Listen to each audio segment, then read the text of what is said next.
ఎడారిలో సెలయేర్లు ఫిబ్రవరి 9వ తేదీ. క్రీస్తే నాయందు జీవించుచున్నాడు. గలతీయులకు రాసిన పత్రిక 2వ అధ్యాయము 20వ వచనం. భూలోకం మీదనే నా మనసంతా ఉండి అక్కడ నా ధనమును కూర్చుకొనకపోతే పరలోకమందున్న అని నేను పలకలేను. ఇతరులకు ప్రవేశం లేకుండా గోడలు కట్టుకొని ఆత్మీయ జీవితాన్ని జీవిస్తూ మా అని నేను అనలేను. అనుదిన జీవితంలో ఆ సంబంధాన్ని కనపరచకుండా తండ్రి అని చెప్పలేను. ఆయన నామం చేత పిలువబడిన నేను పరిశుద్ధంగా లేకపోతే నీ నామము పరిశుద్ధపరచబడునుగాక అని నేను చెప్పలేను. దేవుని రాజ్యం వచ్చేలా నా శక్తి మేర నేను చేయవలసింది చేయకుండా నీ రాజ్యము వచ్చునుగాక అని నేను చెప్పలేను. నా ఎడల దేవుడు కనపరిచిన చిత్తాన్ని ప్రశ్నిస్తూ చిరచిరలాడుతూ లేక అవిధేయత చూపుతూ నీ చిత్తము నెరవేరునుగాక అని చెప్పలేను.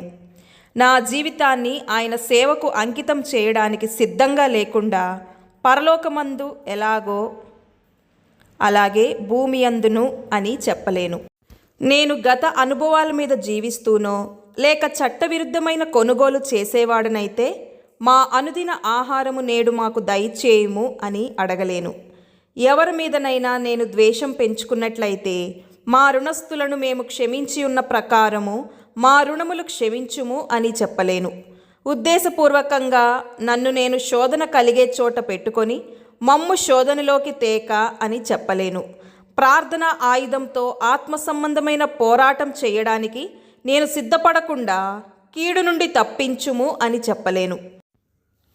రాజభక్తి గల ఒక పౌరుడిగా నేను రాజుకు క్రమశిక్షణతో కూడిన విధేయత చూపకుండా రాజ్యము నీదే అని చెప్పలేను.